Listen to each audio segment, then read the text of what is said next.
దేవునామకి స్తోత్రం కలుగుగాక.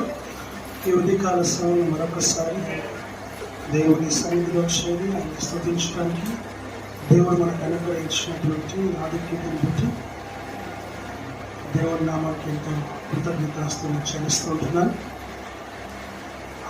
మనం పనిలో మనం పాల్గొనబోతూ ఉంటూ ఉన్నాం. ఇది మనకు చాలా ప్రాముఖ్యమైనటువంటి ఆదివారం లేక దినం కనుక ఆ విషయాన్ని మనం జ్ఞాపకం చేసుకొని చాలా జాగ్రత్తగా దేవుని వాక్యాన్ని మీరు వినాలని నేను మనవి చేస్తూ ఉంటున్నాను.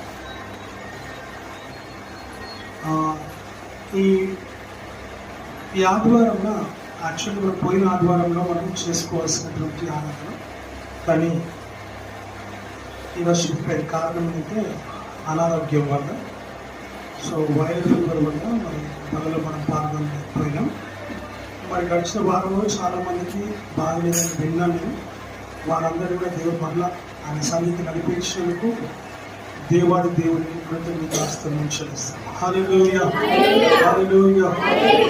ప్రతిసారి దేవుడు ఒక చక్కటి అంశంతో లేక ఒక చక్కటి మాటతో దేవుడు మనతో మాట్లాడుతున్నాడు బల్ల గురించి.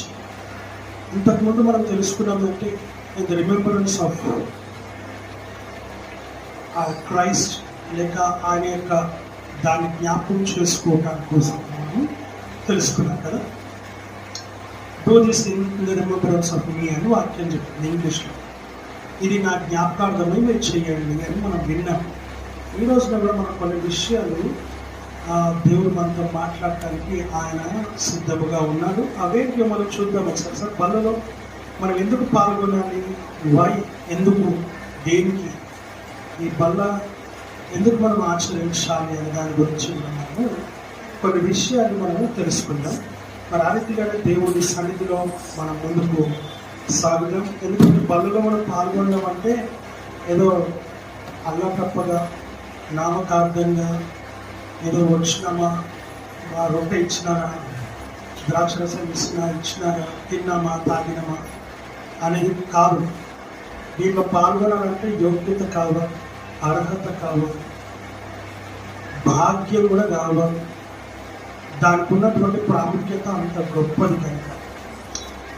రెండో విషయం ఏంటంటే ఇది ఎవరైతే తింటారో ఆయన శరీరాన్ని ఆయన రక్తాన్ని ఎవరైతే పానీయం చేస్తారో వారు మాత్రమే తిరిగి మళ్ళా అంత్య దినాలను లేపబడతారో మనం విషయాన్ని మనం చూసుకుంటాం.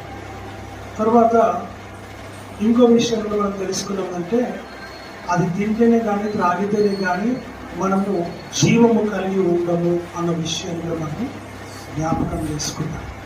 ఇక మూడో విషయం ఏంటంటే అది తింటేనే కానీ త్రాగితేనే కానీ మనలో మనము జీవము కలిగి ఉండము అన్న సంగతిని కూడా మనము తెలుసుకుంటాం. సో ఇలాగ ప్రతి నెల ప్రతి ఒక్కొక్క విషయాన్ని దేవుడు బయలుపరుస్తూ ఉన్నారు. ఈ రోజున ఇంకొక చక్కటి విషయాన్ని దేవుడు బయలుపరిచినటువంటి వాటిని తెలియజేస్తూ ఉన్నాడు. ఆ వాటిని మనం జాగ్రత్తగా మనం విందాం. ఒకసారి చూడండి. ఒకసారి మత్తయి సువార్త 26వ అధ్యాయము 17-18 వచనాలు మనం చదువుకుందాం ఒకసారి. పండుగలో మొదటి దినమందు శిష్యులు యేసు వద్దకు వచ్చి పస్కాను భుజించుటకు మేము నీ కొరకు ఎక్కడ సిద్ధపరచబోచున్నామని అడిగి, అందుకు ఆయన, మీరు పట్టణమందున్న ఫలాని మనుషుని వద్దకు వెళ్ళి నా కాలుకు సమీపమై ఉన్నది, నా శిష్యులతో కూడా నీ ఇంట పస్కాను ఆచరించదనని బోధకుడు చెప్పుచున్నాడని అతనితో చెప్పుడని. యేసు తమకు ఆజ్ఞాపించిన ప్రకారము శిష్యులు చేసి పస్కాను సిద్ధపరిచి ప్రార్థన చేసుకుందాం. అద్భుతంగా ప్రేమించిన మా పరలోక తండ్రి, వినామానికి వందనాలు, స్తోత్రాలు, స్తుతులు, కృతజ్ఞతాస్తుతులు క్షమిస్తూ ఉంటున్నాము నాయన. మరొకసారి మీ సన్నిధిలో చేరిన మమ్మల్ని జ్ఞాపకం చేసుకోమని వేడుకుంటున్నాం. వినగలిగే చెవులు, గ్రహించగలిగే హృదయంలో మనస్సును మాకు అనుగ్రహించమని వేడుకుంటూ ఉన్నాం. నిర్లక్ష్యం అలక్ష్యం అనేది మాలో ఉండకుండా లేకుండా రాకుండా సహాయం చేయండి నాయన. ఈ నీ వాక్యం ద్వారా మాతో సూటిగా స్పష్టంగా నాతో మాతో మీరు మీ అధికారం కలిగిన స్వరం చెప్పి మాట్లాడి మమ్మల్ని తృప్తిపరచమని, ఆ వాక్యం మమ్మల్ని మా జీవితంలో, మా గృహంలో, మా శరీరంలో ఉన్న ప్రతి ఎవరి వారిని నూతన బలపు కలగజేసి స్వస్థపరిచి బాగుపరిచి బలపరచినట్లుగా సహాయం చేసి మహిమ పొందమని, నీ బలలో పాల్గొనే యోగ్యత అర్హత మాకు అనుగ్రహించి మహిమ పొందమని యేసు క్రీస్తు నామంలో అడిగి వేడుకొని చెప్తున్నాము తండ్రి, ఆమేన్. హల్లెలూయా, హల్లెలూయా. దేవుని వాక్యము సెలవిస్తున్నటువంటి మాటలు మనం ఇక్కడ చూస్తూ ఉంటూ ఉన్నాం. ఇక్కడ ఆయన పస్కా పండుగను సిద్ధపాటు చేయడానికి, సిద్ధపరచడానికి మేము ఎక్కడ సిద్ధపరచాలని శిష్యులు ఆయన్ని అడిగినట్టుగా మనము చూడగలుగుతూ ఉంటూ ఉన్నాం. పులియని రొట్టెల పండుగలో మొదటి దినమందు శిష్యులు యేసు వద్దకు వచ్చి పస్కాను భుజించుటకు మేము నీ కొరకు ఎక్కడ సిద్ధపరచగోరుచున్నావని అడిగినందుకు ఆయన, మీరు పట్టణమందు ఫలాని మనుషుల దగ్గరికి వెళ్ళండి, నా కాలము సమీపించి ఉన్నది కనుక నా శిష్యులతో కూడా నీ ఇంట పస్కాను ఆచరించదనని బోధకుడు చెప్పుచున్నాడని అతనితో చెప్పుమని వారితో చెప్పినట్లుగా మనం చూడగలుగుతున్నాం.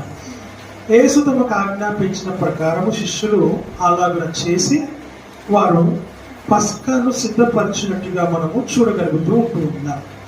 పస్కా అంటే ఏంటిది అసలు? Actual what is the meaning of పస్కా? ప్రేమ దేవుని బిడ్డ, దేవుని వాక్యం సరే హీబ్రూస్లో మనం చూసిన, హీబ్రూ లాంగ్వేజ్లో చూసినప్పుడు పెసాచ్ అని మనం చూస్తున్నాం, రాసుకోవచ్చు. ఏంటిది హీబ్రూలో? హీబ్రూ వర్డ్ ఏంటంటే పెసాచ్ అని మనం చూస్తున్నాం. తర్వాత దానికి ఇంకొక అర్థం ఏంటంటే పెసాక్ అనే, పెసోక్ అనే మాట కూడా మనం చూడగలుగుతూ ఉంటున్నాం. కాబట్టి హీబ్రూ లాంగ్వేజ్ అనేది యూదులకు ఇవ్వబడినటువంటి భాష. సో మనము దాన్ని పస్కాగా మనం చూస్తున్నాం. ఇంగ్లీష్లో ఏంటిది? What is the meaning of English అని అంటే పాస్ ఓవర్ అని మనం చూస్తున్నాం. ఏంటి? పస్కా ఇస్ నథింగ్ బట్ ఏంటిదంటే పాస్ ఓవర్ అనగా అధిగమించుట, క్రాస్ అయి వెళ్ళిపోవటం, పాస్ ఓవర్ అని మనం చూస్తున్నాం. సో ఇలాగిన పస్కాను వారు ఆచరిస్తున్నారు. అసలు యాక్చువల్గా బల్లారాధన ముందు ఈయన యేసుక్రీస్తు ప్రభుల వారు చేయదలిచినటువంటి దాన్ని చాలా స్పష్టంగా క్లియర్గా చేస్తూ ఉన్నారు. ఇది ప్రతి సంవత్సరం వాళ్ళు చేస్తారు. ఏంటిది? ఎందుకు చేస్తారు ఈ పస్కా? పస్కా అంటే ఏంటిదో మనం విన్నాం. అది దాని అర్థం కూడా మనం విన్నాం. అది హీబ్రూస్లో మనం చూస్తున్నాం, ఇంగ్లీష్లో కూడా మనం చూస్తున్నాం. అంటే ఈ పస్కా అంటే ఏంటంటే గొర్రె పిల్ల ద్వారా సూచింపబడినటువంటి అన్నిటినీ నెరవేర్చబడినటువంటిది ఈ పస్కా. ఏంటిది గొర్రె పిల్ల అని ఒకసారి మనం గమనిస్తే, ఐగుప్తు దేశంలో ఉన్నప్పుడు ఇశ్రాయేలులో గోషేను ప్రాంతంలో ఉన్నప్పుడు ఇశ్రాయేలులను బయటికి తీసుకొని రావడానికి మోషేని పంపించినప్పుడు మోషే ద్వారా జరిగించబడినటువంటి 10 అద్భుత కార్యాలు ఐగుప్తులో జరిగాయి. ఆ 9ని పక్కకు పెడితే 10వది అద్భుతం ఏంటిది అని అంటే, ఇశ్రాయేలు పాలెంలో, ఇశ్రాయేల్ ఎక్కడైతే ఏ ప్రాంతంలో అయితే నివసిస్తూ ఉన్నారో ఆ ప్రాంతంలో ఏ మరణము కూడా సంభవించకుండా ఉండునట్లు మోసే చెప్పినటువంటి నియమం ఏంటిదనంటే, లేక చెప్పబడ్డ మాట ఏంటిదనంటే, మీరు ఒక గొర్రె పిల్లను వధించి ఆ రక్తమును ఇస్సబుతో తీసుకొని ద్వారబంధకముల మీద దాన్ని చల్లమని చెప్పాడు, లేక ముద్రించమని చెప్పినాడు. తద్వారా ఏ గృహము పైన అయితే, ఏ ద్వారము పైన అయితే ఆ రక్తము, గొర్రెపిల్ల రక్తము ఉందో ఆ రక్తమును చూసి దేవుని బిడ్డలారా ఆ యొక్క దూత, మరణ దూత మనం చూస్తూ ఉంటున్నాం. ఇది పక్కకు పెడదాం. ఆ గొర్రెపిల్ల రక్తము ఆ ద్వార బంధకం పైన చల్లబడాలి, లేక ముద్రించబడాలి, ఆ ఇసుకతో పెయింట్ చేయాలి అక్కడ. అలా ఎప్పుడైతే వచ్చి చేయబడినటువంటిదే పస్కా, అనగా గొర్రె పిల్ల వధించబడినది. ఎవరి కోసము? ఆ ఇంటి కోసం వధించబడినటువంటి గొర్రె పిల్ల. ఆ గొర్రెపిల్ల రక్తము ఆ ఏ గృహం పైన అయితే, ఏ ద్వారబంధకం పైన అయితే ఉండిందో, ముద్రించబడిందో, ఆ ముద్రింపబడినటువంటి గృహము దేవుని గృహముగా ఏర్పాటు చేయబడింది, ముద్రించబడినట్టుగా మనం చూస్తూ ఉన్నాం. తద్వారా ఏం జరిగింది అని అంటే, ముద్రించాలని దేవుడు మోషేకి ఆజ్ఞాపిస్తే మోషే ప్రజలకు ఆజ్ఞాపించారు. దీనిని ఏం చేశారంటే, గొర్రెపిల్ల నీ కొరకు నా కొరకు వధింపబడినట్టుగా మనము చూడగలుగుతూ ఉంటాం. ఆనాటి కాలంలో గోషేను ప్రాంతంలో ఇశ్రాయేలీల కొరకు ప్రతి గృహము ఒక గొర్రెపిల్లను వధింపబడింది. దాన్ని పస్కా అని అంటారు. ఏమంటారు దాన్ని? పస్కా పండుగ అని చెప్పబడుతూ ఉంది. ఇక రెండవదిగా మనం చూసినప్పుడు ఇక్కడ చూస్తే ఐగుప్తులో ఇశ్రాయేలీలు బానిసత్వంలో ఉన్నారు. దేంట్లో ఉన్నారండి? ఫస్ట్ పాయింట్ ఏంటంటే, ఐగుప్తులో ఫస్ట్ పాయింట్ రాసుకోండి ఏంటంటే, ఈ పస్కా ఎందుకు చేస్తున్నాం దాని గురించి చెప్తూ ఉన్నారు. ఆ ఐగుప్తులో బానిసత్వము నుండి విడుదల పొందుట.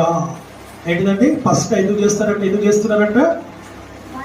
బానిసత్వము నుండి, దాసత్వము నుండి, శ్రమల నుండి, వారు పెడుతున్నటువంటి భయంకరమైన వేదనల నుండి వారికి విడుదల కలగజేసినట్టుగా, ఆ విడుదలకు సూచనగా ఈ పస్కా పండుగ జరుగుతున్నట్టు దేవుని వాక్యము ద్వారా మనము చూస్తూ ఉంటూ ఉన్నాం.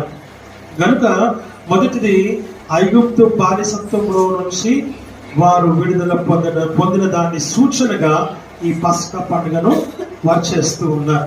ఇక రెండవదిగా మనం చూసినప్పుడు యేసుక్రీస్తు యొక్క సిలువయు మరియు పునరుత్థానమును సూచనగా ఈ పండుగను వాళ్ళు చేస్తూ వస్తూ ఉన్నారు. ఇది క్రొత్త నిబంధనలోకి వచ్చినాక వాళ్ళు ఆచరిస్తున్నటువంటి ఆచారం. దీన్ని కూడా మనం జ్ఞాపకం చేసుకోవాలని వాక్యం ద్వారా చూస్తున్నాం. ఎందుకు యేసుక్రీస్తు ప్రభువు దాని గురించి ఇక్కడ చెప్పబడింది అని ఒకసారి గమనిస్తే, సిలువ, మరణము, పునరుత్థానము ఎందుకు చెప్పబడింది అని అంటే, అల్నాడు గోషేను ప్రాంతంలో గొర్రెపిల్లగా ఆయనే వధింపబడ్డాడు. అంతకుముందు ఇస్సాకుకు ఆయనే వధింపబడ్డాడు. అలాగే ఇశ్రాయేలీలు అందరూ కూడా నోవహు తన యొక్క జలప్రలయం అందరినీ మరి లోకమంతా మునిగిపోయిన తర్వాత నోవహు బయటకు వచ్చిన తర్వాత ఎలాగైతే అర్పించినాడో అప్పుడు కూడా ఆయన వధింపబడ్డాడు. హేబెలు కొరకు కూడా ఆయన వధింపబడి ఇలాగ చెప్పుకుంటూ పోతూ ఉంటే ఆయన అప్పటి నుంచి వధింపబడుతూ తన యొక్క రక్తాన్ని చిందిస్తూ వస్తున్నారు. ఒక్కమారే ఇప్పుడు ఇక్కడ మనకు యేసుక్రీస్తు పునరుత్థానము, మరణము, పునరుత్థానము గురించి ఇక్కడ మనకు చెప్పబడుతూ ఉంది. కనుకనే అది కూడా ఇక్కడ మనకు చేర్చబడినట్టుగా మనం చూస్తూ ఉంటున్నాం. ఇక మూడవదిగా చూస్తున్నట్లయితే, యేసుక్రీస్తు ఏం చేస్తున్నాడు? తన శిష్యులతో కలిసి ఆఖరి భోజనము. ఏంటంటే ఆఖరి భోజనం, దాన్నే మనం ఏమంటున్నాం? లాస్ట్ సప్పర్ అని అంటున్నాం ఇంగ్లీష్లో. అనగా ఆఖరి భోజనము అనగా తన శిష్యులతో కలిసి మేడ గదిలో ఆఖరి భోజనము చేస్తూ ఉన్నాడు ఆయన. కానీ ఈ ఆఖరి భోజనము అన్నిటికంటే విలువైనటువంటిది. తన శరీరాన్ని, తన రక్తాన్ని సూచనగా ఆయన అక్కడ చేస్తున్నట్టుగా మనము దేవుని వాక్యము ద్వారా మనం చూస్తూ ఉన్నాం. ఎవరైనా బల్లను గురించి అడిగినప్పుడు నాకు తెలియదు అని చెప్పకూడదు. అన్ని తెలిసిన వాళ్ళమై మనం ఉండాలి. తెలియనట్టుగా మనం ఉండకూడదు. తెలిసిన వారమై ఉండాలి. ఎవరిని అడిగినా ఈ విషయాలు మనము చెప్పాలి. తద్వారా నీవు దేవుని రాజ్యం కొరకు, ఆ పరలోక రాజ్యం కొరకు నువ్వు సిద్ధపడుతున్నావన్న సంగతిని ఎదుటి వ్యక్తిని నువ్వు గుర్తించగలుగుతాడు. అప్పుడు ఆ వ్యక్తి కూడా అయ్యో నేను కూడా తెలుసుకోవాలి కదా అనే ఆశ, కోరిక, కుతూహలము తనలో కూడా పుడుతుంది. తను కూడా బైబిల్ బాగా చదువుతాడు. తను కూడా ప్రార్థన దేవుని సంగతి బాగా చేసుకుంటాడు. తను కూడా ప్రిపేర్ అవుతాడు, సిద్ధపడతాడని వాక్యం ద్వారా మనం ఇక్కడ గమనిస్తూ ఉంటూ ఉన్నాం. కనుక శిష్యులతో కలిసి ఆఖరి భోజనము ఆయన చేస్తున్నట్టుగా వాక్యం ద్వారా మనం చూస్తూ ఉంటూ ఉన్నాం. ఇక నాలుగోదిగా మనం గమనించి చూసినప్పుడు యేసుక్రీస్తుల వారు పరలోకంలో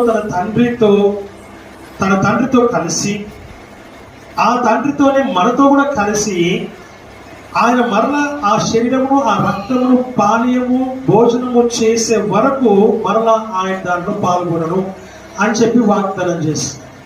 ఎందుకో తెలుసా? నువ్వు మరలా లేపబడడానికి కోసం, మరలా నీతోనే కలిసి ఆయన భుజించడం కోసము, మరలా నీతోనే కలిసి ఆయన దాంట్లో పాల్గొనడం కోసము ఆయన తన యొక్క సాక్రిఫైస్ ని చూపిస్తూ ఉన్నాడు. ఆ విషయాన్ని మనం ఇక్కడ గమనించాలని దేవుని వాక్యము ద్వారా మనము గమనిస్తూ ఉంటూ ఉన్నాం. కనుక ప్రియమైన దేవుని బిడ్డలారా, మరలా తీసుకోకుండా ఉంటూ ఉంటాడు. దానికి మనకి ఇక్కడ కనబడతాం. చూడండి ఒకసారి 26వ అధ్యాయంలో 27వ వచనం. మరియు ఆయన గిన్నె పట్టుకొని కృతజ్ఞతాస్తులు చెల్లించి 28 ఇది నా రక్తము. ఆగండి 29 అండి. సారీ, నా తండ్రి రాజ్యములో మీతో కూడా నేను ఈ ద్రాక్షారసము క్రొత్తదిగా త్రాగు దినము వరకు ఇకను నేను త్రాగనని. అది సంగతి, ఇకను నేను త్రాగను, మీతో కలిసి నా తండ్రి దేవునితో సేవించే వరకు ఇది నేను చెయ్యను అని చెప్తూ ఉంటాను. ఆయన మనకిచ్చే విలువ, దేవుడు తన విలువను మనకిస్తూ ఉన్నాడు.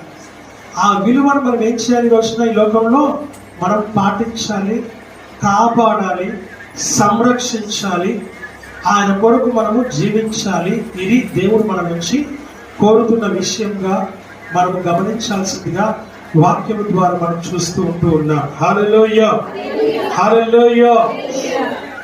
దేవుని వాక్యము సెలవిస్తున్నటువంటి మాటలు మనం చూస్తూ ఉంటూ ఉన్నాం. ప్రేమ దేవుడు, మొదటిగా మనం చూస్తున్నాం కదా, ఆ యొక్క గొర్రె పిల్ల యొక్క రక్తము, ఆ మరణ దూత 10వ ప్లేగ్ అనగా 10వ నాశనం, అద్భుతాలు జరగటానికి ఆ యొక్క ఐగుప్తు దేశంలో 10 ప్లేగులు అక్కడ మనకు జరిగినట్టుగా చూస్తూ ఉంటూ ఉన్నాం.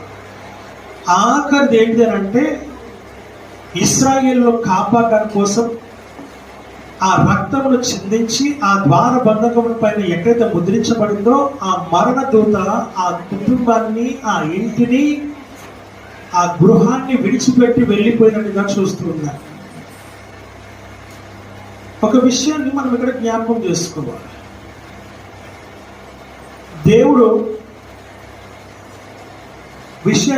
రెండు విషయాన్ని బయలుపరుస్తుంది. ఒకటి, మరణ దూత బయలుదేరి వస్తుంది అని చెప్పాడు. అందరినీ చంపుతుంది. ఎవరిని? ప్రతి గృహంలో తొలిచూలైనటువంటి కుమారులను కుమార్తెలను చంపుతుంది. ఇది ఐగుప్తులో ఉన్నటువంటి వారికి తెలియదు, కానీ ఇశ్రాయేలు ప్రజలకు మాత్రము తెలుసు. ఇప్పుడు దేవుడు నిజంగా మనకు న్యాయం చేయాలి అనుకుంటే ఇశ్రాయేలు పాలనలోనికి ఎందుకు రావాలి? మరణ దూత ఐగుప్తులోనే తిరగొచ్చు కదా. అర్థమవుతుందా? ఇప్పుడు ఐగుప్తు దేశంలో ఉన్నటువంటి ఇక్కడ ఉన్నటువంటి ప్రజలందరూ ఐగుప్తీయులు, ఇక్కడ ఉన్నటువంటి వాళ్ళు కొంచెం ఒక చిన్న ప్రాంతం ఏదైతే ఉందో అక్కడ గోషెను ప్రాంతంలో ఇశ్రాయేలీయులు ఉన్నారు. ఆయన నిజంగా న్యాయం చేయాలనుకుంటే అక్కడనే చంపి, అక్కడనే ఇచ్చేసి, అక్కడనే శిక్షించి మనం వదిలిపెట్టవచ్చు కదా. అలా కాదు. ఒకప్పుడు మనం అందరం కూడా అన్యులమే, ఒకప్పుడు మనం అందరం కూడా దేవుని ఎరగని వారమే, ఒకప్పుడు మనం కూడా దేవుణ్ణి తెలుసుకోకుండా ఉన్నటువంటి వారమే. కానీ ఈరోజు తెలుసుకున్నాం కాబట్టి తెలుసుకున్నంత మాత్రాన మనం అందరం క్రైస్తవులమేనా? ఇప్పుడు ఒక విషయం మనం జ్ఞాపకం చేసుకున్నాం. ఇప్పుడు మనం క్రైస్తవ కుటుంబాలని మనం అనుకుంటున్నాం, బాగుంది. కానీ మన కుటుంబంలో పుట్టినటువంటి బిడ్డ క్రైస్తవుడేనా, క్రైస్తవురాలేనా అని అంటే పేరుకు మాత్రమే క్రైస్తవుడము, పేరుకు మాత్రమే క్రైస్తవురాలు. కానీ ఒక విషయాన్ని మనకు జ్ఞాపకం చేసుకోవాలి ఏంటంటే, పుట్టినంత మాత్రమే క్రైస్తవుడు కాదు. నువ్వు మారు మనసు పొంది, రక్షణ పొంది, బాప్తిసం తీసుకొని, బలలో పాల్గొని, సంఘంలో శరీరం అనే సంఘంలో నువ్వు సభ్యత్వం కలిగి అవయవాలు కలిగి ఉన్నప్పుడే నిజమైన క్రైస్తవుడివి. ఇది నువ్వు తెలుసుకోవాల్సినటువంటి సత్యము, ఇది నువ్వు తెలుసుకోవాల్సినటువంటి యథార్థమైనటువంటి నిజము. కనుక మనం పుట్టినంత మాత్రాన మనం క్రైస్తవులము కాము. ఆ విషయాన్ని మనం ఇక్కడ జ్ఞాపకం చేసుకోవాలి. అందుకే ఆయన సమానంగా, ఇప్పుడు చూడండి ఏదైతే తోటలో కూడా అన్ని చెట్ల వృక్ష ఫలములు పెట్టి ఆయన అన్నాడు, మధ్యలో ఒక చెట్టు ఉందయ్యా, ఆ మధ్యలో ఒక చెట్టు ఫలం మాత్రమే తినకూడదు అని చాలా స్పష్టంగా తెలియజేశాడు. ఆదాము హవ్వ ఇద్దరు కూడా బాగానే ఉన్నారు, బాగానే తిరుగుతూ ఉన్నారు, స్వేచ్ఛగా ఉన్నారు, సంతోషంగా ఉన్నారు. కానీ వాళ్ళ మనసులో ఒకటి మెదులుతా ఉంది. ఏంటిది? ఒక పురుగు. ఏం పురుగు అది అని అంటే, ఆ మధ్యలో ఉన్న చెట్టు ఎందుకు తినకూడదని చెప్పాడు దేవుడు. తింటే ఏమవుతుంది అది కూడా చెప్పాడు. నువ్వు తిను దినమున చస్తావు అని కూడా చెప్పాడు. ఇంత స్పష్టంగా తెలియచేసిన ఆ ఆది మానవుడు, ఆది మానవురాలు ఇద్దరు కలిసి ఏం చేస్తున్నారు? ఎంతసేపు దాని గురించి ఆలోచిస్తున్నారు. మన దగ్గర ఎంత ఉన్నా కూడా ఉన్నది పక్కకు పెట్టేసినారు, వాళ్ళ దగ్గర ఏదో చూస్తున్నారు. ఇక దాని గురించి ఆలోచన చేయడం మొదలుపెట్టినారు. దేని గురించి? మన దగ్గర లేదు దాని గురించి. బంగారము, కమ్మలు, గాజులు, ఉంగరాలు, బొంగరాలు, ఒక డిజైన్ లేదంతే. ఆ డిజైన్ గురించే మనం ఆలోచిస్తున్నాం. అంటే మనుషుని యొక్క ఆలోచన తలంపు విధానం ఎట్లా ఉంది అని అంటే, లేని దాని గురించి ఆలోచిస్తాడు తప్ప ఉన్నదాని గురించి ఆలోచించాడు. అప్పుడు నేనేం కోరుకుంటా అంటే, దేవుణ్ణి ప్రభు ఉన్నాయని తీసి పారేసి, అప్పుడు కానీ అందరూ చక్కగా ఆ లేనిది ఒకటి ఇచ్చి మిగతా 99 తీసేసే ప్రభు. అప్పుడు ఎలా ఉంటుంది? ఉన్న వాటిలో సంతోషంగా ఉండాల్సిన మనం ఉండట్లేదు. ఏం చేస్తున్నాము? లేని దాని గురించి మాత్రమే ఆలోచన చేసి బుర్ర వేడెక్కించుకొని, పాడు చేసుకొని, బీపీ తెచ్చుకొని, షుగర్ తెచ్చుకొని, థైరాయిడ్ తెచ్చుకొని, రకరకాల రోగాలు తెచ్చుకొని సతమతం అవుతూ ఉన్నాం ఈ రోజున. మానవుని జీవితం ఎట్లా ఉంది అని అంటే, లేని దాని గురించి ప్రాకులాడుతున్నాడు తప్ప ఉన్న వాటి గురించి వాడు మర్చిపోతూ, ఇన్ని దేవుడు చేసిన వాటి అన్నింటినీ మర్చిపోతూ ఉన్నాడు. అయితే అందుకే అన్నాడు ఆయన, అక్కడనే కాదు ఇక్కడ కూడా సమానమే. మీరు చేయాల్సిన, ఆచరించాల్సిన పద్ధతులు కొన్ని ఉన్నాయి, వాటిని మీరు ఆచరించాల్సిందే. మరణదూత మొత్తం తిరుగుతుంది, ఒకటే దగ్గర తిరగదు.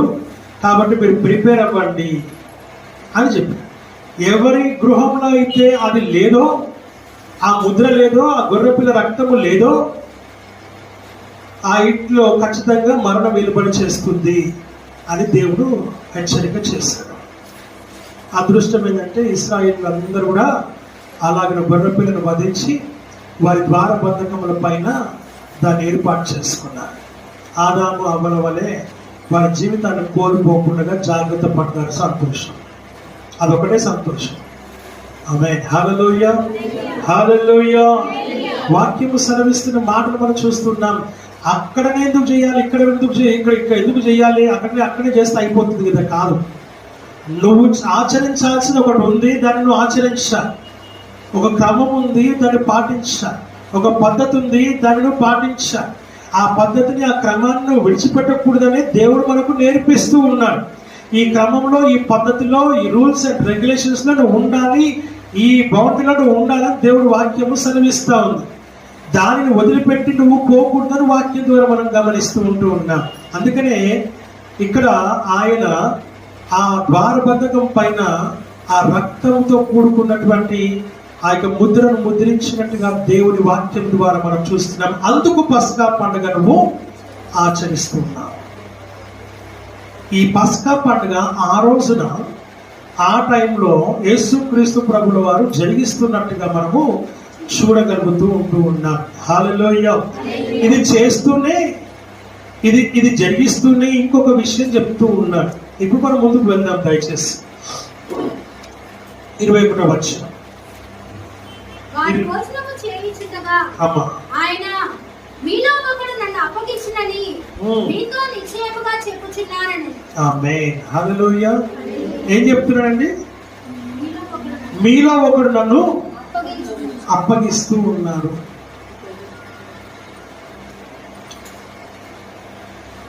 ఎవరిని అప్పగిస్తున్నారు?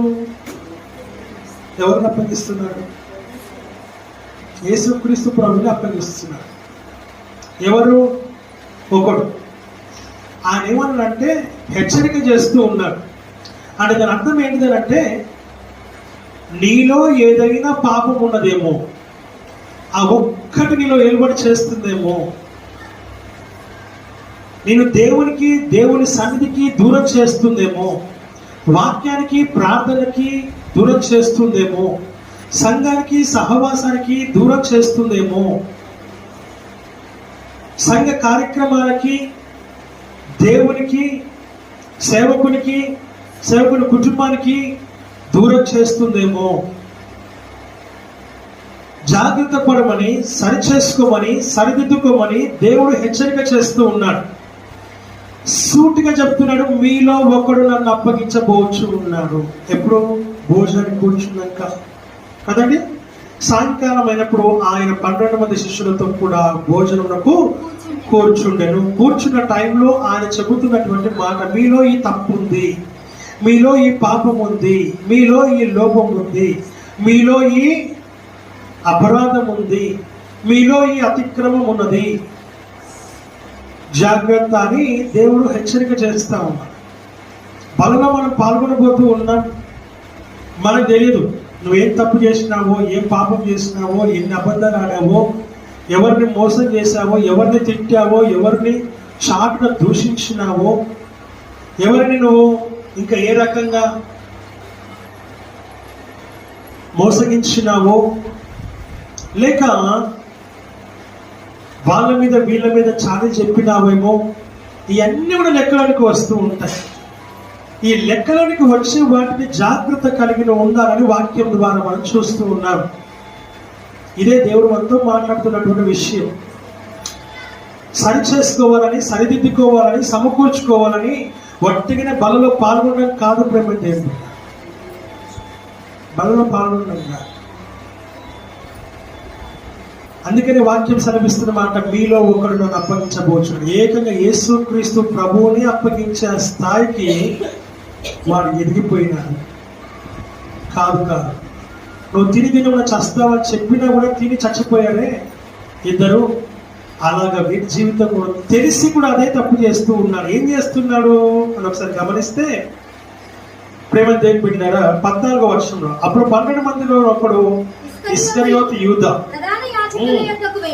వెళ్ళి, నేను ఆయనను మీకు అప్పగించిన ఎడల నాకేమి ఇస్తులని వారిని అడిగాను. అందుకు వారు 30 వెండి నాణెములు తూచి వానికి ఇచ్చిరి. తర్వాత అప్పటి నుండి వాడికి ఒక మిషన్ దొరికింది. మిషన్ అంటే ఆ మిషన్ కుట్టు మిషన్ కాదు, ఒక మిషన్ పైన పని చేస్తుంది వాడు. ఏం మిషన్ పైన? అది సంగతి. ఎప్పుడెప్పుడు ఆయన అప్పగించాలా అని ఎదురు చూస్తూ ఉన్నటువంటి దాంట్లో దేవుని వాక్యం సెలవిస్తున్న మాట మనం చూస్తూ ఉన్నాం. యేసుక్రీస్తు ప్రభువును అమ్మివేయడానికి, యేసుక్రీస్తు ప్రభువుని అప్పగించడానికి వాడే ఒక బిజినెస్ డీల్ చేసుకున్నాడు. మనకు తెలియకుండానే మనల్ని బిజినెస్ డీల్లోకి లాగేస్తారు. మనకు తెలియకుండానే మనల్ని అమ్మేసే పరిస్థితి కూడా ఉందన్న సంగతిని దీన్ని బట్టి మనము అర్థం చేసుకోవచ్చు. అవి మన సొంత ఆలోచనలు కావచ్చు, సొంత తలంపులు కావచ్చు, మన క్రియలు కావచ్చు, మన పనులు కావచ్చు, ఏవైనా కావచ్చు, మనల్ని మనం కూడా అమ్మేసుకునే పరిస్థితికి వస్తూ ఉంటాం. దేవుడు కావాలన్నా 10 లక్షలు నీకు ఇస్తాను, 10 లక్షలు కావాలన్నా అంటే ఏంటి ఎంచుకుంటాం? ఖచ్చితంగా 10 లక్షలు ఎంచుకుంటాం. అంటే ఇప్పుడు మనల్ని మనం ఏం చేసుకున్నాం? అక్కడ 10 లక్షలు కూడా అవసరం లేదు మనకి. 1,00,000 రూపాయలైనా రెడీగా ఉంటాం, 10,000 కోసమైనా రెడీగా ఉంటాం. మనం ఇట్లా కొట్టిగా వస్తున్నాయి కదా, వచ్చినప్పుడు చూసుకుందాంలే, రాకడ వచ్చినప్పుడు చూసుకుందాం, ఒకటి మరణం వచ్చినప్పుడు చూసుకుందాం. కొంతమంది ఏమంటారంటే, ఆఖరి నిమిషంలో దొంగ కూడా పరదేశకు వెళ్ళిపోలేదా, పరలోకంకు వెళ్ళిపోలేదా అనేసి తాము సాటి చెప్పుకుంటూ ఉంటారు. హల్లెలూయా కదా. దొంగని దేవుడు రక్షించినప్పుడు మనం రక్షించడా? మనం ఇంకా దేవుడు బాగా తెలిసిన ఏం చేసావు? అమ్మేసావు కదా. కింద చూద్దాం. 22 అందుకు వారు బహు దుఃఖపడి ప్రతివాడు ప్రభువా నేనా అని ఆయన అడగగా ఆయన నాతో కూడా పాత్రలో చెయ్యి ముంచిన వాడెవడో వాడే నన్ను అప్పగించువాడు. ఆమేన్. మొదటి హెచ్చరిక, రెండో హెచ్చరిక. ఇలాగే చెప్పాలంటే మొత్తం 11 సార్లు హెచ్చరిక చేస్తాడు. పక్కకి పెడతాం. ప్రియమైనటువంటి వారుల దేవుని సంగమ, దేవుడు అంతా మాట్లాడుతున్న విషయం ఏంటంటే దేవుడు హెచ్చరిక చేస్తున్నాడు. వాక్యం చదివేటప్పుడు దేవుడు మనల్ని కూడా హెచ్చరిక చేస్తాడు. వాక్యం చదువుతూ ఉంటాయి, ప్రార్థన చేస్తుంటే కూడా దేవుడు మనల్ని హెచ్చరిక చేస్తూ ఉంటాడు. వాక్యం బోధించేటప్పుడు దేవుడు మనల్ని హెచ్చరిక చేస్తున్నాడు. నువ్వు ఈ తప్పులో ఉన్నావు, ఈ పాపంలో ఉన్నావు, ఈ దోషంలో ఉన్నావు, ఇదిగో నువ్వు ఇది చేస్తూ తప్పు, జాగ్రత్త, చెయ్యకు, ఇది కరెక్ట్ కాదు అని టింగ్ టింగ్ టింగ్ టింగ్ అని అలా కొట్టిన మనకు అర్థం కాదు. హల్లెలూయా హల్లెలూయా. స్కూల్లో బెల్ కొట్టినట్టు అట్లా టంగ్ మనకు ఒకసారి సౌండ్ వినపడుతుంది. మనం వినిపించుకో, ఎందుకంటే మునిగిపోయినాం కాబట్టి. నిండా మునిగిన వారికి ఏముండదు, రత్నం సలి ఉండదు కదా. అలాగా కనబడుతున్న 10,000 చాలు మనకి. ప్రజెంట్ అయితే కొంచెం అవసరానికి పనికి వస్తాయి. లాస్ట్ మూమెంట్లో మనం ఏం చేద్దాము, ప్రభువా నాయన తండ్రి యేసయ్యా నేను తప్పు చేసినా, నేను పాపి, నన్ను క్షమించు. సరే, ఒక సూటి ప్రశ్న ఏంటంటే, తెలిసి తప్పు చేసిన వారికి క్షమాపణ ఉందా, తెలియక తప్పు చేసిన వారికి క్షమాపణ ఉందా? తెలియక తప్పు చేసిన వారికి అది ఎప్పుడు, నువ్వు దేవుని ఎరగనప్పుడు, వాక్యము తెలియనప్పుడు, ప్రార్థన చేయనికి రానప్పుడు, యేసయ్య అంటే ఎవరో తెలియనప్పుడు నువ్వు అన్నీ ఒప్పుకున్నావు. అన్ని ఒప్పుకున్నాకనే మారు మనసు పొందావు, అన్ని ఒప్పుకున్నాకనే రక్షణ పొందినావు, అన్ని ఒప్పుకున్నాకనే బాప్తిజం తీసుకున్నావు, అన్ని ఒప్పుకొని విడిచిపెట్టినాకనే బలలో పాల్పంపులు పొందినావు, అన్ని ఒప్పుకొని విడిచిపెట్టేసి ఇక్కడ నవీన స్వభావం ధరించుకున్నాకనే నువ్వు సంఘంలో, ఆయన శరీరంలో సభ్యత్వం కలిగి నువ్వు ఉన్నావు. మరి అలాంటి సమయంలో నీకు క్షమాపణ దొరికింది కనుకనే వెంటనే నీ జీవితంలో కార్యాలు కూడా జరిగాయి, అద్భుతాలు జరిగాయి, మహత్కార్యాలు జరిగాయి, సూచక క్రియలు జరిగాయి, స్వస్థతలు జరిగాయి, డబ్బులు వచ్చాయి, ఇల్లు కట్టుకున్నావు, మంచి ఉద్యోగము వచ్చింది.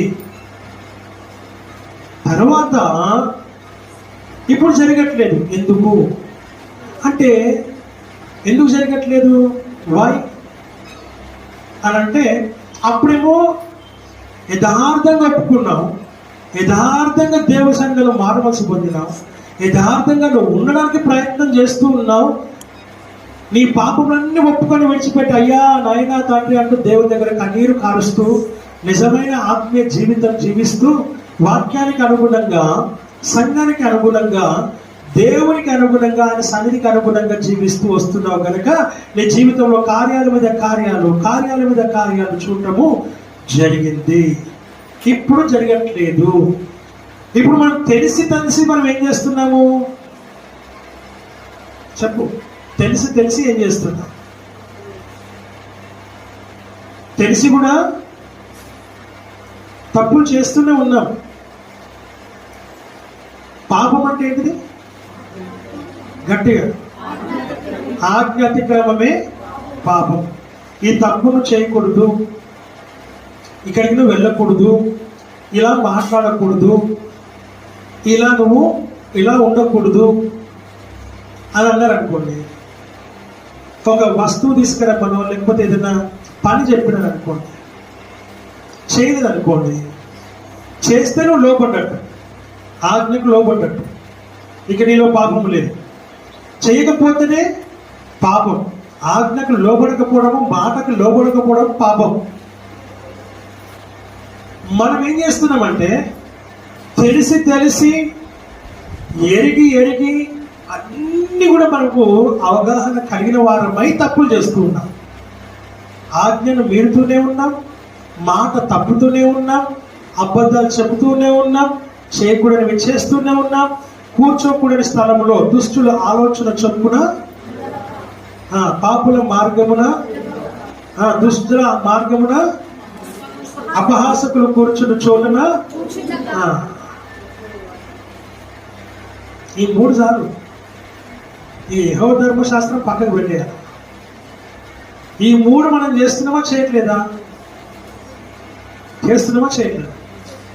ఇప్పుడు బూతులు మాట్లాడే వారితో సావాసం చేస్తే ఏమొస్తాయి?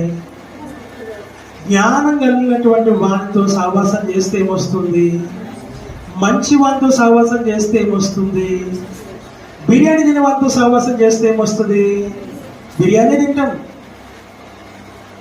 పప్పు కూడుతో తినే వారితో సావాసం చేస్తే ఏమొస్తుంది? గ్యాసే వస్తుంది. అబ్బాయి హల్లెలూయా. పప్పే తింటాం, ఇంకా వేరే ఏం తినం మనం. అలాగనే మంచి వారితో సహవాసం చేస్తే మంచి బుద్ధులు వస్తాయి, చెడు వారితో సహవాసం చేస్తే చెడే. అసలు ఫస్ట్ ఆఫ్ ఆల్ చేయాల్సిన అవసరం లేదంటే ఆల్రెడీ మన లోపల ఇన్బిల్ట్ అయి ఉన్నాయి అవన్నీ. ఏవి? చెడు అనేది వెంటనే రియాక్ట్ అవుతుంది, మంచి రియాక్ట్ కానివ్వదు. ఈ చెడు డామినేట్ చేస్తూ ఉంటుంది. చెడు మనం నేర్చుకోవాల్సిన అవసరమే లేదు. ఉందా? We will talk English with grammar, with vocabulary. అంటే బూతులలో బూతుకే బూతు వొకాబులరీ అంటే అస్సలు నేర్పించాల్సిన అవసరం లేదు. మీరు బయటకు ఒక్కసారి వెళ్తే అలా వెళ్ళండి, ఒక ట్రిప్ వేసుకొని రండి. చిన్నపిల్లల దగ్గర వాళ్ళతో మాట్లాడేటప్పుడు వినండి. నోరు తెరిస్తే కారుతుంది గోల్డెన్ వర్డ్స్, కారుతుంది. ఇక్కడ నుంచి వాళ్ళ నోట్ల నుంచి కారుతూనే ఉంది. వారికి ఓ నేర్పించాడు? ఇన్బిల్ట్, అంతే. చెడు అనేది ఇన్బిల్ట్, మంచి అనేది మాత్రమే ఇన్బిల్ట్ లో ఉన్నది, బయట రాలేదు. ప్రాబ్లం అక్కడే వస్తుంది. అందుకని అప్పుడు కార్యాలు జరిగాయి, ఇప్పుడు కార్యాలు జరగట్లా. దేవుని వాక్యం సెలవిస్తున్న మాట మనం చూస్తున్నాం. అందుకే ఆయన హెచ్చరిక చేస్తున్నాడు, నువ్వు జాగ్రత్త, మీలో ఒకడు అని చెప్తూ ఉంటాడు. ఆ ఒక్కడు నువ్వేమో జాగ్రత్త. అందుకని ఆయన హెచ్చరిక చేస్తున్నాడు. బలలో పాల్గొనే ముందు నిన్ను జాగ్రత్తగా చూసుకోమని హెచ్చరిక చేయబడతా ఉంది. ఇంకేమన్నా నమ్మకిదిగా? మనుష్య కుమారుని గూర్చిన వ్రాయబడిన ప్రకారము ఆయన పోవచ్చున్నాడు గాని ఎవరి చేత మనుష్య కుమారుడు అప్పగింపబడుచున్నాడో ఆ మనుషునికి శ్రమ. చూడండి, ఈ విషయం కూడా చెప్తూ ఉన్నాడు ఆయన. ఇది 3వ మాట. ఆ మనుషునికి ఏంటంట? శ్రమ. వాడు పుట్టకుండా ఉండిన ఇళ్ళ వారికి మేలని చెప్తున్నాడు ఆయన్ని. ఆయన గురించి వ్రాయబడింది ఏదైతే ఉందో అదే నెరవేర్పు వరకు వస్తుంది. కానీ హెచ్చరిక చేసిన గుర్తించాలి కదా, వాడు గుర్తించట్లేదు. చాలా మంది మనం కూడా ఏర్పాట్లోనే ఉంటాం, ఎన్నికలోనే ఉన్నాం, పిలుపులోనే ఉన్నాం మనందరం కూడా. కానీ ఆ పిలుపును పక్కకు పెట్టేసినాం, ఏర్పాటును పక్కకు పెట్టేసినాం, ఎన్నికలను పక్కకు పెట్టేసినాం, అన్నింటినీ పక్కకు పెట్టేసి మనం ఏం చేస్తున్నాం అంటే చేయకూడదు తప్పే మనం చేస్తూ ఉన్నాం. ఆయన అన్నాడు 99 చెట్లు తిని బిడ్డలు నీకు ఇవన్నీ, ఈ పండ్లన్నీ నువ్వు తినొచ్చు, కానీ మధ్యలో ఒక్కటి అదొక్కటే తినొద్దు నువ్వు అన్నాడు. అంతే. అదే చెడిపోయిందా? కాదు, అది కూడా మంచిదే, కానీ తినొద్దు అన్నాడు ఆయన. అంతే. తిని ఆయన నువ్వు చస్తావని కూడా చెప్పినాడు. అయినా కూడా వాళ్ళు వినలేదు. వినకూడదు. అదే తప్పు, అదే పాపము, అదే దోషము, అదే అపరాధము, అదే అతిక్రమము, ఆజ్ఞ అతిక్రమం. పాపం చేయి ప్రతివాడు ఆజ్ఞను అతిక్రమిస్తూ ఉన్నాడు. ఆ ఆజ్ఞ అతిక్రమం చేసి వాళ్ళు పాపమును మూటగట్టుకున్నట్టుగా ఎంతో చక్కటి ఏదైనా తోటలో నుంచి పరలోకంలో నుండి బయటికి వెళ్ళగొట్టబడినట్టుగా ఉంది వాళ్ళ కథ. ఈనాటి కాలంలో మనం కూడా చాలాసార్లు ఎంతో సుఖము, సౌఖ్యము, సంతోషము, ఆనందము అనే జీవితంలో నుంచి నరకంలోనికి నెట్టివేయబడుతూ ఉన్నాం. సాతానుడు మనల్ని ఏం చేస్తాడంటే మభ్య పెడతాడు. మన ఆలోచనలు, తలంపులన్నింటినీ కూడా పాడు చేస్తాడు. హల్లెలూయా, హల్లెలూయా. నిజం. చేస్తే ఏమవుతుంది? మాట్లాడితే ఏమవుతుంది? ఏం చేస్తే? ఫ్రెండ్షిప్ చేస్తే ఏమవుతుంది? వాక్యం అంటుంది మీరు లోకములో ఉన్న వాటికి మీరు వేరై ఉండండి, రైట్? లోక స్నేహము దేవునికి వైరమని మీరు ఎరుగరా? అవునా కదా? లోకంతో అనగా లోకస్తులతో నువ్వు సాంగత్యము చేయటం. ఆమేన్, హల్లెలూయా. లోక అలవాట్లు కలిగినటువంటి లోకస్తులతో, లోక అన్యులతో నువ్వు సాంగత్యము చేయటం దేవునికి విరుద్ధం, దేవునికి వ్యతిరేకం, దేవునికి అయిష్టం. దేవుడు వాక్యం సెలవిస్తూ ఉంది. మనం చాలాసార్లు మనం చూస్తూ ఉంటాం. ఒకసారి ఒకడు ఏం చేశాడంటే ఇట్లే అన్యులతో సహవాసం చేయొద్దని వాక్యం చాలా విన్నప్పటికీ కూడా ఇలాగ అన్యులతో సహవాసం చేశాడు. లాస్ట్కి ఏమైపోయాడంటే వాళ్ళ ప్రతి దాంట్లోకి వెళ్ళి అక్కడ అన్నిటినీ చూస్తూ ఎగురుతూ తింటూ తాగుతూ అన్ని చేశాడు. ఒక్కసారిగా కుప్పగొలిపోయాడు, అంతే. బ్రెయిన్ డెడ్ అయిపోయింది. ఏమైపోయింది? బ్రెయిన్ డెడ్ అయిపోయింది. వాళ్ళ తల్లిదండ్రులు ఇద్దరు సేవకులు పాపం, ఏం చేయాలో అర్థం కాని పరిస్థితి. చెప్పిన మాట వినేవాడు కాదు, విన్నా వాడు అసలు పట్టించుకునేవాడు కాదు, వాళ్ళకి ఎదిరించి మాట్లాడేవాడు, వాళ్ళని దూషించేవాడు. ఆ ఇద్దరు తల్లిదండ్రుల సేవకులు కంటిన్యూగా దేవుడి దగ్గర ప్రార్థన చేస్తూ చేస్తూ చేస్తూ చేస్తూ చేస్తూ ఉండేవారు. ఒకనొక దినమున 25 ఏళ్ళు వచ్చాయి, ఎగురుతా ఉన్నాడు, అక్కడే కుప్పగూలిపోయాడు, బ్రెయిన్ డెడ్ అయిపోయింది, కొమ్మలోకి వెళ్ళిపోయాడు. తల్లిదండ్రులు నమో దిగుమంటూ ఏడుస్తూ ఉన్నారు, గుండెలు బాదుకుంటూ ఉన్నారు. సేవకులు ఇద్దరు కూడా దేవుడి దగ్గర ప్రార్థన చేస్తున్నారు. అయ్యా, మేమేమైనా తప్పు చేశాము, మేమేమో ఎక్కడైనా నీకు వ్యతిరేకంగా మేము ఎక్కడైనా ఏదైనా తప్పు చేసామో పాపం చేసామేమో అని. ఆమేన్, హల్లెలూయా, హల్లెలూయా. అయితే ఇంటికి తీసుకొచ్చారు, డాక్టర్స్ తీసుకెళ్ళిపోమని చెప్పారు, పడుకోబెట్టుకున్నారు ఇంట్లో. ప్రతిరోజు ప్రార్థన చేయడం, ప్రతిరోజు ప్రార్థన చేయడం ఏంటి? సేవకి వెళ్ళాలి, ప్రార్థన చేయాలి, సేవకి వెళ్ళాలి, ప్రార్థన చేయాలి.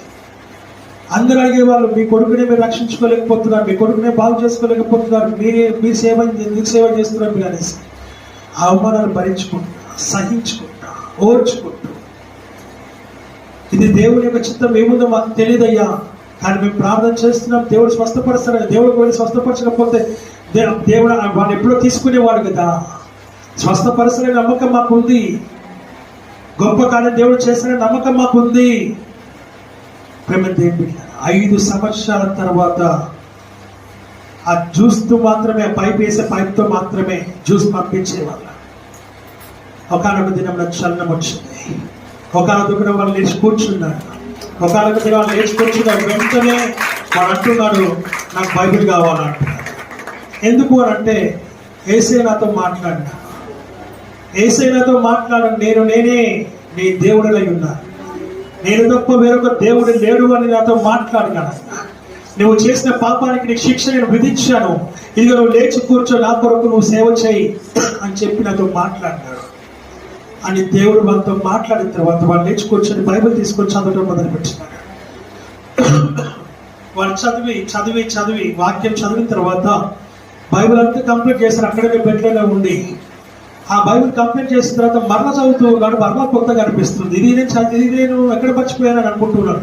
అలా 10 సార్లు చదివాడు. 10 సార్లు వాడికి ఎంత కొత్తగా ఉంది. అలా చదివి చదివి చదివి బైబిల్ మొత్తం మైండ్లోకి ఎక్కించేసుకున్నాడు. ఇక బయలుదేరి యేసే దేవుడు అని ప్రకటించడం మొదలుపెట్టినాడు. ఆ కుమారుడు బైబిల్ ఎప్పుడైతే ప్రకటించడం మొదలుపెట్టినాడో దోస్తులందరూ కూడా, అప్పటి వరకు దోస్తులు కూడా రాలా, ఎప్పుడైతే వీడు బాగా అయ్యాడో మళ్ళీ పరిగెత్తుకుని వచ్చారు దోస్తులు. అదే బాగా అయ్యావా, మంచిగా అయ్యావా, అట్లా ఇట్లా పోదా మళ్ళీ రా, అటు ఇటు రా, ఇట్లా పిలిపిస్తూ ఉన్నారు. కానీ వాడు అన్నాడు, నేను తెలియకుండా ఉన్నప్పుడు నేను మీ దగ్గరికి రాగలిగినాను, కానీ ఇప్పుడు నేను నిజమైన దేవుని నేను తెలుసుకున్నా కాబట్టి మీరు నన్ను మభ్యపరచలేరు. హల్లెలూయా. నేను మీకు మరలా చెప్తున్నాను, మీరు కూడా యేసు ప్రభువుని నమ్ముకోండి అని చెప్పి వాళ్ళ కూడా సువార్త చెప్పడం మొదలుపెట్టినారు. అలా చెప్పి చెప్పి చెప్పి తన ఫ్రెండ్స్ అందరినీ కూడా దేవుడి సన్నిధికి నడిపించగలుగుతారు. అదే హల్లెలూయా హల్లెలూయా. ఈ స్టోరీ ఎందుకు చెప్పడం తెలుసా అండి? ఈ స్టోరీ తర్వాత నెక్స్ట్ ఇంకో స్టోరీ ఉంది. ఒక అమ్మాయి అనేది, ఒక అబ్బాయి నేను ప్రేమించాను కాబట్టి ఆ అబ్బాయితో నాకు వివాహం కావాలనేది. అయితే ఈ అమ్మాయి కూడా సేవకుల యొక్క కుమార్తెనే. ఏం చేసిందనంటే, నాకు ఆ అబ్బాయినే నేను చేసుకుంటాను మాట్లాడుతూ వచ్చింది. తీరా ఎవరు అనంటే అన్యులతో అన్య సాంగత్యం చేయకూడదు ఏదైతే వాక్యం చెప్పిందో అలా అన్యుడిని ప్రేమించి వాడు తీసుకొచ్చి వాడు ఇంత పెద్ద బొట్టు పెట్టుకుని వచ్చి ఆమె హల్లెలూయా హల్లెలూయా. ఏం చూసింది వారి లోపల అంటే రౌడీయిజం చూసింది. ఏం చూసింది చెప్పాలి? వాడు 4-5 పుట్టాడంట. వాడిని చూస్తే అందరూ భయపడుతున్నారంట. అందుకని వాడు నచ్చాడు. అంటే ఆడపిల్లలకి టేస్ట్ తెలియట్లా. ఏం చేస్తున్నాము, ఎందుకు చేస్తున్నాము, అసలు ఎవరితో తిరుగుతున్నాము, ఎవరితో తిరగాలో, అసలు నీ శరీరాన్ని నిన్ను ప్రేమించినటువంటి దేవుడికి కాకుండా రౌడికి ఏం తెలుస్తుంది, గుండెకి ఏం తెలుస్తుంది, లోకస్తునికి ఏం తెలుస్తుంది? ఆఖరికి అట్లా ఇట్లా చేసి చేసుకుంటారు. కాదన్నా కూడా చేసుకున్నాను. వెరీ నెక్స్ట్ మూమెంట్ అదే రాత్రి షురువు అయింది. ఏంటిది? ప్రేమ. చెప్పండి, చెప్పు రత్నం. ప్రేమ. అందరు చెప్పండి. ఏం స్టార్ట్ అయింది? ఏం ప్రేమ స్టార్ట్ అయింది? ప్రేమించడం స్టార్ట్ అయింది. ఆయన పేరు పెట్టుకున్నాడు పిల్లకి. ఏం పేరు పెట్టు? ప్రేమ అని పేరు పెట్టుకున్నాడు. ప్రేమ పిలుస్తున్నాడు. తన్నుడు, గుద్దుడు, ఎత్తేసి కొడుతున్నాడు. ఎందుకు అనంటే, నేను ముందు చెప్పినా కదా, నేను పెట్టుకోను, మారుస్తా అన్నది పాపం. ఏమన్నది? మారుస్తా అని పెళ్లి చేశాడు. వాడు మార్చేశాడు ప్రేమని. వాడు ఫుల్గా మార్చేశాడు. మానవుడు కాదు. ఎందుకు చేసుకున్నాడు తెలుసా? మీలాంటినే అందరు మమ్మల్ని చెడగొడుతున్నారు. అందుకనే నిన్ను యాక్సెప్ట్ చేసిన. అసలు నువ్వు అంటే నాకు ఎంత మాత్రం కూడా ఇష్టమో, నేను పడుకు ఇట్లా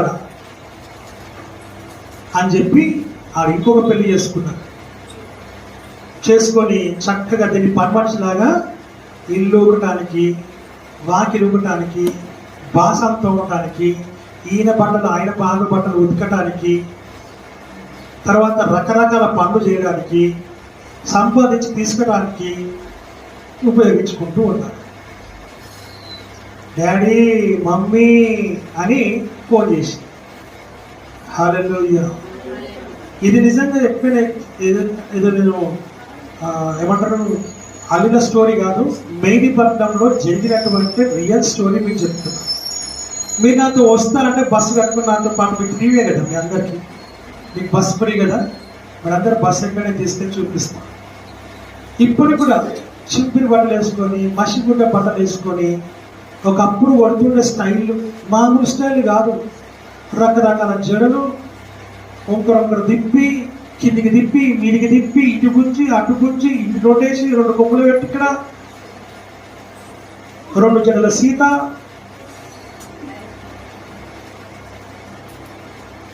హల్లెలూయా హల్లెలూయా. ఇన్ని చేస్తే లాస్ట్కి మిగిలింది ఏంటిది? చింపిరి గుడ్డలు, మసిగుడ్డలు, తోముడు. బాగా అడిగింది అనుకుంటా నాకు. ఏం నచ్చింది? మన దగ్గర కూడా ఒక రాజుగారు, బ్రదర్ రాజు కుమార్తె గురించి వచ్చాడు కదా సిద్ధపాల మండి నుంచి. ఆ పిల్లడు రౌడీని ప్రేమించింది. వాడైతే ఇంట్లోకి వచ్చి మరి కొట్టిపోయేవాడంట. ఆఖరికి అమ్మ కూడా కొట్టిపోయింది పాపం. వాడికేం దరిద్రం, కానీ చనిపోయాడు అనుకోండి. దేవుడు చెప్పాడు, కనబడకుండా పోతాడు పో, ఏం భయపడద్దు అని చెప్తే వాడు నిజంగా సూసైడ్ చేసుకున్నాడు. దేవుని బిడ్డలు, దేవుని సేవకుడు ప్రార్థన చేస్తే, దేవుని సేవకుడిని ఎవరైనా ఏదైనా మాట్లాడితే, విశ్వాసాన్ని ఎవరైనా తప్పుగా మాట్లాడితే దేవుడు ఊరుకునేవాడు కాదు. ఇది సత్యం. ఆమేన్. హల్లెలూయా. నువ్వు ట్రాప్ లో పడుతున్నావేమో జాగ్రత్త అని వాక్యం చెప్తుంది. విశ్వాసగానే ఉండాలి, విశ్వాసనే చూసుకోవాలి, విశ్వాసగానే వివాహము చేసుకోవాలి. ఎందుకు ఈ మాటలు వస్తున్నాయి అని అంటే ఇక్కడ చెప్తున్నాడు ఆయన, హెచ్చరిక చేస్తూ ఉన్నాడు. నువ్వు మారు మనసు పొందిన బిడ్డవు, రక్షణ పొందిన బిడ్డవు, బాప్తిసము తీసుకున్న బిడ్డగా నువ్వు దేవుని సన్నిధిలో నువ్వు ఉండాలని దేవుడు కోరుతూ ఉన్నాడు. హల్లెలూయా. ఇప్పుడు ఏమైందంటే ఇట్లాంటి వాళ్ళకి ఈ కళ్ళు ఉంటాయి చూస్తుందా, కళ్ళు కనబడతాయి కానీ మనం చెప్పేవి వినపడవు. ఇంకా లోకంలో ఉన్నటువంటి ఏ కూడా కనబడవు. దానినే ఏమందరు? ప్రేమ గుడ్డిది. ఏమందరు చెప్పండి? ప్రేమ గుడ్డిది కాదు, నువ్వు గుడ్డిదాడు, నువ్వు గుడ్డోడు. ప్రేమ ఎంత గుడ్డిది అవుతుంది? యేసయ్య ప్రేమ ఆయన పంచి ఇచ్చాడు, తన ప్రాణమును పెట్టి ఇదివరకు నేను ప్రేమిస్తున్నా అని చెప్పి ఆయన తన ప్రాణం పెట్టి నీకు విలువను తీసుకొచ్చినటువంటి దేవుడు. తప్పు మార్గంలో ఉన్నావు జాగ్రత్త, లోకంలో పడిపోయావు జాగ్రత్త, శరీరంలో పడిపోయావు జాగ్రత్త. దేవుడిని హెచ్చరిక చేస్తున్నాడు అని అంటే దాని అర్థం నేను ఇంకా దేవుడు ప్రేమిస్తూ ఉన్నాడు. దాని నుంచి నువ్వు బయటికి రా. ఈ హెచ్చరికకు నువ్వు లోబడ్డావా, బ్రతికి బండ కట్టినట్టు, లేదా నీ జీవితం కూడా అంతకంటే ఘోరంగా, హీనంగా, తుచ్చమైనదిగా మారిపోతుంది. ఇక నేను ఎవరు కాపాడలేదు, ఎవరు కాపాడలేరు. ఆ స్థితిలోకి నువ్వు ఉండవు. ఆ విషయాన్ని నువ్వు జ్ఞాపకం చేసుకోవాలని వాక్యం ద్వారా హెచ్చరిక మనం పొందుకుంటూ ఉంటాం. ఇక్కడ చెప్పబడుతున్న మాట అదే. ఈయన హెచ్చరిక చేస్తున్నా ఆ గ్రుడ్డితనం, ఏ గ్రుడ్డితనము? 30 వెండి నాణముల గ్రుడ్డితనమే ఉంది నాకు. కింద అట్లా కదమ్మా, చదవన్నాక కింద మనుష్య కుమారుని గురించి వ్రాయబడిన ప్రకారము ఆయన పోవచ్చున్నాడు కానీ మనుష్య కుమారుడు అప్పగింపబడుచున్నాడు, ఆ మనుషునికి శ్రమ. అది ఆ మనుషుడు పుట్టి ఉండని ఎడల వానికి మేలు. అది నువ్వు తప్పులో ఉన్నావు గనక నీకు శ్రమ. ఆ తప్పులో నుంచి నువ్వు బయటికి రా, నిన్ను నువ్వు రక్షించుకో, నిన్ను నువ్వు కాపాడుకో. ఎందుకంటే నేను కాపాడేది కాదు, ఇది నువ్వే నీ అంత నువ్వే కోతిలో పడ్డావు గనుక. ఆ తర్వాత ఏమన్నామా? ఇప్పుడు నేనా అని అస్సలు వ్యక్తి అడుగుతున్నాడు. అడుగుదాం మనం అందరం ఒకసారి డైరెక్ట్ గా, నేనా? చదవండి. నేను కూడా ఏమంటున్నా, నువ్వు అన్నట్టే జాగ్రత్త, నువ్వే జాగ్రత్త. హల్లెలూయా, హల్లెలూయా, హల్లెలూయా. ఆ ఇద్దరు సేవకులు ఆ కుమారుని కోసము 5 సంవత్సరాలు పరిచయం చేస్తూనే, ప్రార్థన చేస్తూనే, ఉపవాసాలు ఉంటూనే, కన్నీరు కారిస్తే దేవుడు వారిని కనికరించాడు. ఇక్కడైతే నో కనికరం మెదిపట్నంలో. ఇక్కడేమంటున్నాడు మళ్ళా? శ్రమ. పుట్టి ఉండకుండా ఉన్నట్లయితే నీకు వారికి మేలు అని చెప్తూ ఉన్నారు. అప్పుడు వాడు అడుగుతున్నాడు ఎవరంటే, అది నేనా అంటే ఎస్ నువ్వే అంటున్నాడు ఆయన. మళ్ళీ ఏం జరిగింది కింద? ఏం జరిగిందమ్మా? వారు భోజనం చేయించుండగా యేసు ఒక రొట్టె పట్టుకొని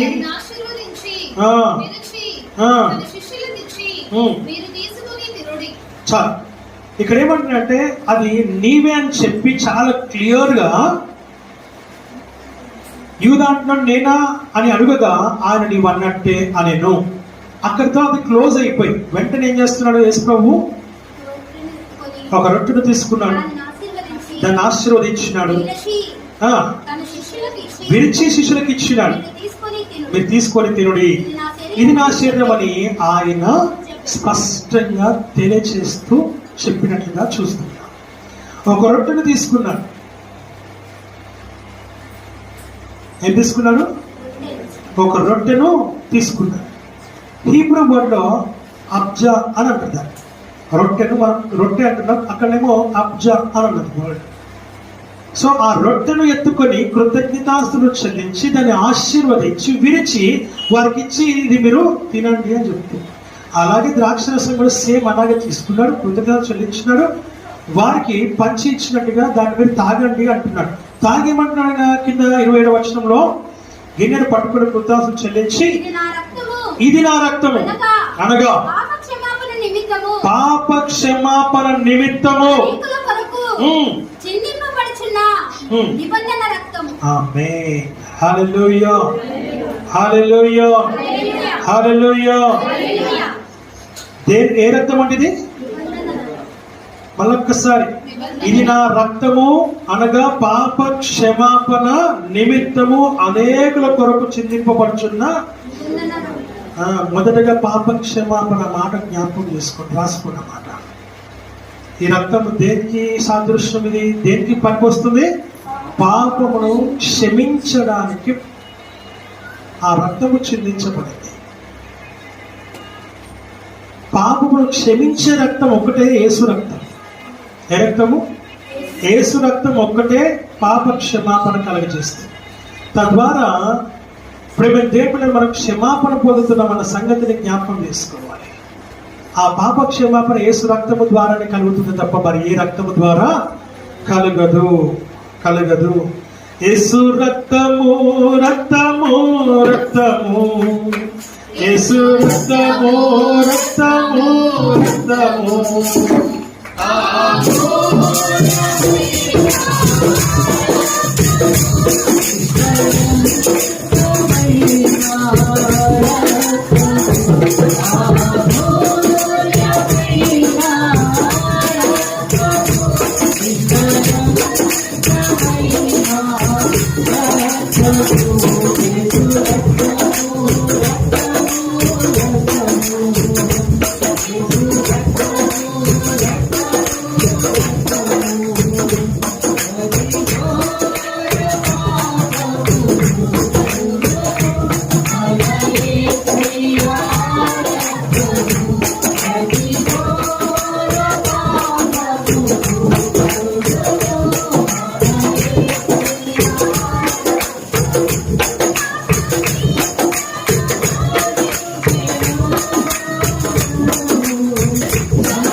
హల్లెలూయా, హల్లెలూయా. ఈ శరీరమును ఈ రక్తమును ఈ రెండు విరిచి ఒకటేమో ద్రాక్షరసం గాను ఒకటేమో రొట్టె గాను ఇచ్చి ఇది సాదృశ్యంగా ఏం చేస్తున్నాడు? పస్కా పండుగ రోజున ఆ రాత్రి కాల సమయంలో చేస్తున్నాడు. ఇప్పటి వరకు మనం విన్న స్టోరీ ఏంటిది? ఇస్కరియోతు యూద గురించి మనం వింటూ వస్తూ ఉన్నాం. అక్కడితో ఆపాడు. ఎక్కడ ఆపాడు ఆయన? ఆ మాట్లాడు. ఆయనను అప్పగించిన యూదా బోధకుడా నేనా అని ఆయన అడగగా నీవన్నట్టే అన్నాడు. నీకు శ్రమ మనుషులు పుట్టి ఉన్న ఎడలో వానికి మేలని చెప్పాను. ఆయనను అప్పగించిన యూదా బోధకుడా నేనా అని అడగగా ఆయన నీవన్నట్టే అనేసి అక్కడితో ఆపేస్తాడు. ఇప్పుడు మనం గమనించదగిన విషయం ఏంటంటే వెంటనే ఏం చేస్తాడు? రొట్టె విరుస్తూ ఉంటాడు. ఆయన శరీరాన్ని విడిచి వాళ్ళకి ఇస్తాడు. ఆయన రక్తాన్ని ద్రాక్షరసంగా చూపించి వారికి తాగమని చెప్తూ ఉంటాడు. జరిగిపోయేదికి దానికి ముందుగా ఇలా చేస్తున్నటువంటి పని సాదృశ్యంగా. ఇప్పుడు వెనక్కి వచ్చేద్దామా దయచేసి? ఇదే 26వ అధ్యాయం 48, 49, 50 వచనం చదువుతాం. ఆయనను అప్పగించిన వాడు నేనెవరిని ముద్దు పెట్టుకుందునో ఆయనే యేసు. ఆయనను పట్టుకొనుటని వారికి గుర్తు చెప్పి వెంటనే యేసునొద్దకు వచ్చి బోధకుడా నీకు శుభమని చెప్పి ఆయనను ముద్దు పెట్టుకొనెను. ఏమని చెప్తున్నాడండి? ఎవరికి శుభం? ఎవరికి శుభం అంటే మర్యాద కూడా పాటిస్తున్నా అక్కడ ఆయన. అంటే గుడ్ మార్నింగ్, గుడ్ ఈవినింగ్ చెప్తున్నాడు. సార్ ఏం చెప్తున్నాడు? గుడ్ మార్నింగ్, గుడ్ ఈవినింగ్ చెప్తున్నాడు అక్కడ. శుభం అని చెప్పి ఆయనను ముద్దు పెట్టుకొని యేసు చెలికాడా చేయమని అతనితో చెప్పగా చాలా. చూసారా, ఇదంతా కూడా జరగబోయేదానికి సాదృశ్యంగా మనం చూస్తూ ఇంకా ఆయన శరీరం విడవబడలేదు, విడవబడబోతూ ఉంది. అందుకనే పస్కాను ఆచరించారు, అందుకనే పస్కా పండుగను చేస్తూ ఉన్నాడు. కానీ దానికంటే ముందు మళ్ళీ ఏం చేస్తున్నాడు? ఇదిగో మన మధ్యలో ఒకడు ఉన్నాడని, ఒక పాపం జరుగుతుందని, నీలో ఒక పాపం ఉన్నదని, నీలో ఒక అపరాధం ఉన్నదని హెచ్చరిక చేస్తూ ఉన్నాడు. ఆ హెచ్చరికకు లోబడుతున్నామా అంటే వారి కన్నులు మూసుకుపోయాయి, చెవులు మూసుకుపోయినాయి, హృదయం మనసు గోచరము అనగా స్పర్శ కోల్పోయింది. వాడు ఏం చేస్తున్నాడో, ఎలా చేస్తున్నాడో, ఎందుకు చేస్తున్నాడో ఎవరైనా చెబితే వినేటువంటి పరిస్థితిలో ఉన్నాడా అంటే కూడా లేని స్థితిలో ఉన్నాడు. గెత్సెమనే తోటలో ప్రార్థనకు వెళ్ళిపోయాడు ఆయన. ఆ కార్యక్రమం అంతా జరిగిపోయింది. రొట్టె విరిచట, ఆ బలలో పాల్గొనడం అన్నీ అయిపోయాయి. అయిపోయిన తర్వాత మరలా ఆయన గెత్సెమనే తోటకి వెళ్ళి అక్కడ ప్రార్థన చేయడం మొదలు పెడుతున్నాడు. ముగ్గురు తీసుకొని వెళ్ళాడు. రాత్రంతా ప్రార్థన చేస్తూ ఉన్నాడు. ఉదయకాలం 3 గంటల సమయంలో ఆయన దగ్గరికి వచ్చే చేస్తున్నాడు. నేను ఎవరినైతే ముద్దు పెట్టుకుంటాను అని తను చేయాల్సినటువంటి దుర్మార్గపు చర్యను చేస్తూ ఉన్నాడు.